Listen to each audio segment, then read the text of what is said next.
पुण्यातील ऑपरेशन कसबा अंतर्गत भाजपमध्ये विविध पक्षातील नेत्यांचा प्रवेश झालाय। उच्च आणि तंत्र शिक्षण मंत्री चंद्रकांत पाटील यांच्या उपस्थितीमध्ये राष्ट्रवादीचे प्रमोद निमण आणि मनसेचे प्रल्हाद गवळी आणि शिवसेनेच्या उमेदवार वैष्णवी किराड यांनी भाजपमध्ये प्रवेश केलाय। पुण्यामध्ये शाळांच्या 50 मीटर परिसरामध्ये जंक फूड विक्री करणाऱ्यांवर आजपासून एफडीए कडून कारवाई केली जाणार आहे। हाय फॅट, हाय शुगर आणि हाय सॉल्ट पदार्थांची विक्री आढळल्यास अन्न सुरक्षा कायद्यानुसार कारवाई केली जाणार आहे। नियमभंग केल्याप्रकरणात यापूर्वी 16 आस्थापनांचे परवाने आणि नोंदणी निलंबित केली आहे।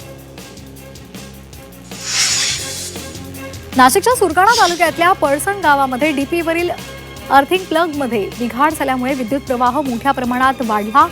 हा प्रकार समोर आलाय। या विद्युत बिघाडामुळे एका दुकानाला आग लागून 8 ते 10 लाख रुपयांचं नुकसान झालंय। या घटनेमुळे पळसण गावातील अनेक घरांतील टीव्ही आणि फ्रीज, त्याचबरोबर बल्ब आणि इतर विद्युत उपकरणांचं नुकसान झालंय। छत्रपती संभाजीनगर महापालिकेमध्ये 27 नगरसेवकांच्या अपात्रतेवर आज सुनावणी होणार आहे। 27 नगरसेवकांविरोधात 37 नोटिसा बजावल्यात। 3 अपत्य अतिक्रमण, त्याचबरोबर अनधिकृत बांधकाम तसंच शासकीय कामात अडथळा निर्माण केल्याच्या तक्रारींची चौकशी सुरू आहे। आता या प्रकरणावर टप्प्याटप्प्यानं सुनावणी होणार आहे। छत्रपती संभाजीनगरच्या पैठण तालुक्यातील पाचोड पैठण रस्त्यावर भरधाव कंटेनरनं कारला जोरदार धडक दिली। या भीषण अपघातामध्ये कारमधील दोघांचा मृत्यू झालाय, एक जण गंभीर जखमी झालाय।